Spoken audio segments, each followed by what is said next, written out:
રાજકોટમાં લોકાર્પણ પહેલા સાંઢિયા પુલ વિવાદમાં બ્રિજનો ભાગ બેસી ગયો હોવાની ચર્ચાથી મનપા દોડતું થયું. મનપા સિટી એન્જિનિયરે બધી વાતો ખોટી ગણાવી. કહ્યું, સાંઢિયા પુલમાં કોઈ ટેકનિકલ ખામી નથી. પુલ પર યોગ્ય ટેસ્ટિંગ થયું. ભય રાખવાની જરૂર નથી. સુમુલ ડેરીએ દૂધના ભાવમાં કર્યો વધારો. સુમુલ દૂધમાં લીટર દીઠ ₹2 અને ભેંસના દૂધમાં ₹3નો વધારો. છાશમાં ₹1નો વધારો. ઈંધણ અને ખર્ચ બચાવવા સરકારે જાહેર કર્યો કડક પરિપત્ર. હવેથી અધિકારીઓ જરૂરિયાત મુજબ જ કરી શકશે ટૂરનું આયોજન. અનિવાર્ય સંજોગો સિવાય અધિકારીઓ વિદેશ પ્રવાસ નહીં યોજી શકે. અન્ય રાજ્યોની મીટિંગોમાં વિડીયો કોન્ફરન્સથી જોડાવા આદેશ. રાજુલામાં હિંડોળના ચોકડી પર વાહનોની કિલોમીટરની લાંબી કતારો લાગી. ડીઝલ ભરાવવા માટે વાહનોની લાંબી લાઈન. હિંડોળના ચોકડી પર વાહનોના થપ્પા લાગતા હાઈવે પર ચક્કાજામ. ગીર સોમનાથમાં ડીઝલની અછતની અફવા વધારી ચિંતા. પેટ્રોલ પંપો પર વાહનોની કિલોમીટરની લાંબી કતાર. ઉનાળુ પાકની લલણી ટાણી જ ડીઝલની તંગીથી ગીર સોમનાથના જગતના તાત પરેશાન. ટ્રેક્ટરો અને કેન લઈને ખેડૂતો કલાકો સુધી લાઇનમાં લાગ્યા. ડીઝલના ટેન્કર આવતા જ પંપો પર અફરાતફરી મચી. અછતની અફવા અને વધતી માંગ વચ્ચે ડીઝલ મેળવવા પંપો પર અફરાતફરી.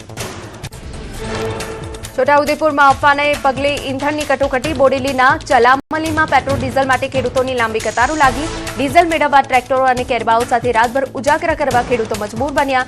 પંપ પર જથ્થો હોવા છતાં ઈંધણ ન અપાતું હોવાનો ખેડૂતોનો આક્ષેપ. ચલામલી પેટ્રોલ પંપ પર લાઇનમાં ઉભેલા ખેડૂતોમાં ભારે રોષ અને આક્રોશ. પંપ માલિકે ટેકનિકલ ખામી ગણાવી. કહ્યું, ઓટોમેશન સિસ્ટમમાં ટેકનિકલ ખામીના કારણે કામગીરી ઠપ. પૂરતો ડીઝલનો જથ્થો ન મળતા વાહન વ્યવહાર ખોરવાયો. ખાનગી બસ સંચાલકોએ 30% બસો ઘટાડી. 250થી વધુ રૂટ બંધ કરાયા હોવાનો દાવો. મુસાફરોની હાલાકીમાં વધારો. અનેક ટ્રાવેલ્સ રૂટ ટૂંકા કરાયા. પીએમ મોદીની અપીલની મોટી અસર. સંઘપ્રદેશ દમણમાં પ્રશાસન દ્વારા શરૂ કરાઈ મફત સિટી બસ સેવા. સ્થાનિકો અને પર્યટકો હવે ફરી શકશે મફત મુસાફરી. ખાનગી વાહનો મૂકી લોકોને સરકારી બસ સેવાનો લાભ લેવા જનપ્રતિનિધિઓની અપીલ. દમણના ખૂણે ખૂણે 7 રૂટ પર દોડશે બસો. પ્રશાસનની સામૂહિક પરિવહન સેવાને જનતાએ વધાવી. પર્યટકો અને વિદ્યાર્થીઓમાં ખુશી. પોતાની ગાડીઓ ઘરે મૂકી લોકોએ મફત બસ સુવિધા અપનાવી. અમદાવાદ આરટીઓનો મોટો નિર્ણય. વસ્તી ગણતરીની તાલીમ વચ્ચે પણ અરજદારોનું કામ નહીં અટકે. અમદાવાદ આરટીઓના 50% કર્મચારીઓ બપોરે 12 વાગે ટ્રેનિંગ પૂર્ણ કરી ઓફિસે પરત ફરશે. તંત્રએ ખાસ વ્યવસ્થા ગોઠવી. અમદાવાદમાં સ્ટ્રીટ ફૂડની ગુણવત્તા સુધારવા એએમસી એક્શનમાં. હવે લારીઓ અને સ્ટ્રીટ વેન્ડર્સ પર લાગશે QR કોડ. જનતા આપી શકશે સ્વચ્છતાનો ફીડબેક. પાણીપુરીની લારીઓ સહિત તમામ ખાદ્ય એકમો માટે રજીસ્ટ્રેશન ફરજિયાત. સ્ટ્રીટ ફૂડની ગુણવત્તા સુધારવા એએમસી એક્શનમાં 3700થી વધુ વેન્ડર્સનું રજીસ્ટ્રેશન કરાશે. હવે હોટેલ રેસ્ટોરન્ટમાં પણ લાગશે QR કોડ. અમદાવાદમાં પાણીપુરીના 34 સેમ્પલ ફેલ. પ્રતિબંધિત કલર મળી આવતા એએમસીએ લારીઓ જપ્ત કરી. શામળાજીનો નવો રોડ બન્યો મોતનો માર્ગ. મેશ્વો ડેમ પર પ્રોટેક્શન વોલ ન હોવાથી 2 યુવકોના કરુણ મોત. ઊંચા રોડના કારણે બાઇક સીધી પાણીમાં ખાબકી. અકસ્માતમાં 2 નિર્દોષોના જીવ ગયા છતાં હજુ સુધી સેફટી બેરિકેડ નથી લગાવાયા. લાખોના ખર્ચ પર બનેલા આરસીસી રોડ પર સેફટી દિવાલ ભૂલાતા 25થી વધુ ગામો પર સંકટ. શામળાજીમાં વાહન ચાલકો માટે કાર સાબિત થયો મેશ્વો ડેમનો રસ્તો. હોનારત બાદ પણ જાગવા તૈયાર નથી સિંચાઈ વિભાગ. જામનગર સરકારી ડેન્ટલ કોલેજમાં કૌભાંડ. ડેન્ટલ કોલેજના રોગી કલ્યાણ સમિતિના ખાતામાંથી 1.36 કરોડની ઉચાપત. નેશનલ હેલ્થ મિશનના ઓપરેટરે જ આચર્યું કૌભાંડ. માત્ર 5 મહિનામાં 1.36 કરોડથી વધુની રકમ અંગત ખાતામાં ટ્રાન્સફર કરી. આરોપી શોભિત ગર્ગની ધરપકડ. મહુવા નગરપાલિકા પ્રમુખ વરણીનો આનંદ વિવાદમાં બદલાયો. વાસી તળાવમાં ફટાકડા ફોડવા બાબતે 2 જૂથો સામે આવ્યા. પ્રમુખની વરણી બાદ વાસી તળાવ વિસ્તાર યુદ્ધના મેદાનમાં ફેરવાયો. લાકડીઓ અને પાઇપો ઉછળ્યા. પોલીસની હાજરી વચ્ચે 2 જૂથો બાખડ્યા. બનાસકાંઠામાં ફરી રિસોર્ટ પોલિટિક્સ. દિયોદર તાલુકા પંચાયતમાં સત્તા બચાવવા કોંગ્રેસે 12 સભ્યોને રાજસ્થાન ખસેડ્યા. 23મીના રોજ સીધા પ્રમુખ ઉપપ્રમુખની ચૂંટણીમાં કરાશે હાજર.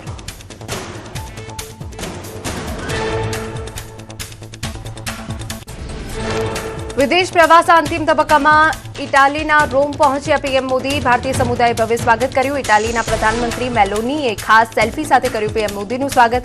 સોશિયલ મીડિયા પર welcome to Rome by friend લખીને સેલ્ફી શેર કરી. પીએમ મોદી જોર્જિયા મેલોનીને આપી મેલોડી ચોકલેટ ગિફ્ટ. ઇટાલિયન પીએમએ પ્રધાનમંત્રી મોદીનો આભાર માન્યો. મેલોડી ચોકલેટ આપતા વિડીયો શેર કરી મેલોનીએ ખુશી વ્યક્ત કરી. ઇટાલીમાં ગુંજ્યો ભારતીય શાસ્ત્રીય સંગીતનો સૂર. વડાપ્રધાન મોદીના સ્વાગતમાં કલાકારોએ જમાવી અદ્ભુત મહેફિલ. રોમમાં ભારતીય શાસ્ત્રીય સંગીતના સૂરે મંત્રમુગ્ધ થયા લોકો. વડાપ્રધાન મોદીની રોમ યાત્રા દરમિયાન ભારતીય સંસ્કૃતિના રંગે રંગાયું ઇટાલી. આજે મુખ્યમંત્રીની અધ્યક્ષતામાં કેબિનેટની બેઠક. ખેડૂતોના પ્રશ્નો અંગે બેઠકમાં ચર્ચા. ડીઝલની અછત મુદ્દે ચર્ચા સંભવ. ખાતર અને સિંચાઈ સંબંધિત સમસ્યાઓ અંગે પણ મંથન. ગિફ્ટ સિટીમાં સંયુક્ત સંસદીય સમિતિની બેઠક. સીએમ, ડેપ્યુટી સીએમ હાજર રહ્યા. વિવિધ રાજકીય પક્ષોના નેતાઓ સાથે પણ ચર્ચા કરાઈ. કોંગ્રેસે વન નેશન વન ઇલેક્શન બિલનો કર્યો વિરોધ. સુરતમાં બકરી ઈદ પૂર્વે ભેસ્તાન પોલીસ સ્ટેશનમાં શાંતિ સમિતિની બેઠક યોજાઈ. કાયદો વ્યવસ્થા જાળવવા અપીલ. કોઈ અનિચ્છનીય બનાવ ન બને તે માટે આગેવાનોની સૂચના અપાઈ. બેઠકમાં 50થી વધુ અગ્રણી અને સ્થાનિકો ઉપસ્થિત. મહીસાગર એસપી સફીન હસનનો સંદેશ. નાગરિકોને સ્વવસ્તી ગણતરીમાં જોડાવા એસપી સફીન હસને કરી અપીલ. કહ્યું, ટેકનોલોજીનો ઉપયોગ કરી સ્વવસ્તી ગણતરીને સરળ અને સચોટ બનાવો. ઓનલાઈન પોર્ટલ દ્વારા ઘરે બેઠા નોંધાવી શકાશે માહિતી. રાજ્યના ઇન્ચાર્જ ડીજીપીએ મેટ્રોમાં કરી મુસાફરી. પોતાના નિવાસસ્થાનેથી રાણીપ થઈ મેટ્રો ટ્રેન દ્વારા ગાંધીનગર પોલીસ ભવન પહોંચ્યા. ઇન્ચાર્જ ડીજીપીએ કોટેશ્વર મેટ્રો સ્ટેશનનું સરપ્રાઇઝ નિરીક્ષણ કર્યું. ઇંધણ બચાવવાનો સંદેશ આપ્યો. જામનગરના દરિયાકાંઠે high alert. Marine task force અને એટીએસ દ્વારા દરિયાઈ સુરક્ષા સુદ્રઢ કરવા સઘન કોસ્ટલ પેટ્રોલિંગ કરાયું. આતંકવાદી પ્રવૃત્તિઓ રોકવા મરીન કમાન્ડો એક્શનમાં. શંકાસ્પદ બોટો અને અવાવરૂ સ્થળો પર ચેકિંગ. સેમિકન્ડક્ટર ક્ષેત્રે ગુજરાત ડંકો. આઈટીઆઈ ધોલેરામાંથી દેશની પ્રથમ UHP semiconductor batch pass out. ધોલેરામાં આઈટીઆઈમાં સેમિકન્ડક્ટર માટે અત્યાધુનિક ક્લીન રૂમ ટ્રેનિંગ ફેસિલિટી શરૂ કરાઈ. આઈટીઆઈના તાલીમાર્થીઓને ધોલેરાના જ સેમિકન્ડક્ટર પ્લાન્ટમાં મળશે સીધી નોકરી. અરવલ્લીમાં શામળાજી મેશ્વો ડેમમાંથી પાણી છોડાયું. ખેડૂતોને ઉનાળુ પાકની વાવણી માટે મેશ્વો નદીમાં 45 ક્યુસેક પાણી છોડાયું. ડેમમાંથી પાણી છોડાતા ખેડૂતોમાં ખુશીનો માહોલ. નદી કિનારા વિસ્તારના કુવા બોર રિચાર્જ થશે. ડાંગના ખેડૂતોએ કરી કમાલ. ડાંગ બન્યું ગુજરાતનું નવું સ્ટ્રોબેરી હબ. આદિવાસી ખેડૂતોએ પરંપરાગત ખેતી મૂકી સ્ટ્રોબેરીની ખેતી કરી. હેક્ટર દીઠ થઈ રહી છે 7 થી 8 લાખ સુધીની કમાણી. આ વર્ષે 233 મેટ્રિક ટન સ્ટ્રોબેરીના ઐતિહાસિક ઉત્પાદનની સંભાવના. ચારધામ યાત્રામાં શ્રદ્ધાળુઓનું ઘોડાપૂર. માત્ર એક જ મહિનામાં ગંગોત્રી યમનોત્રી ધામમાં 5.82 લાખથી વધુ પ્રવાસીઓએ રોજ દર્શન કર્યા. દરરોજ 15,000થી વધુ શ્રદ્ધાળુઓ ઉમટ્યા. એક માસમાં યાત્રાએ પકડી અભૂતપૂર્વ રફતાર. કાળઝાળ ગરમી વચ્ચે હિલ સ્ટેશન સાપુતારા ખાતે પ્રવાસીઓની ભારે ભીડ. ઉનાળુ વેકેશનની મજા માણવા પ્રવાસીઓ ઉમટી પડ્યા. પેરાગ્લાઇડિંગ, રોપવે અને નૌકા વિહાર જેવી એડવેન્ચર એક્ટિવિટીઝ આકર્ષણનું કેન્દ્ર. સ્થાનિક વેપારીઓને રોજગારી મળતા ખુશી. કાશ્મીરમાં પ્રવાસીઓનું ઘોડાપૂર. શ્રીનગરનું દાલ લેક પ્રવાસીઓથી ઉભરાયું. સહેલાણીઓએ શિકારા રાઇડની મજા માણી. કાશ્મીર બન્યું પ્રવાસીઓનું ફેવરેટ ડેસ્ટિનેશન. ચોમાસુ પાકને લઈ કૃષિમંત્રીની ખેડૂતોની સલાહ. અલ નીનોને લઈ કેન્દ્રીય કૃષિમંત્રી શિવરાજસિંહ ચૌહાણે આપ્યું નિવેદન. આ વખતે અલ નીનોનો પ્રભાવ રહેવાનું અનુમાન હોવાથી એ પ્રમાણે ખેતીનું આયોજન કરવા સલાહ આપી.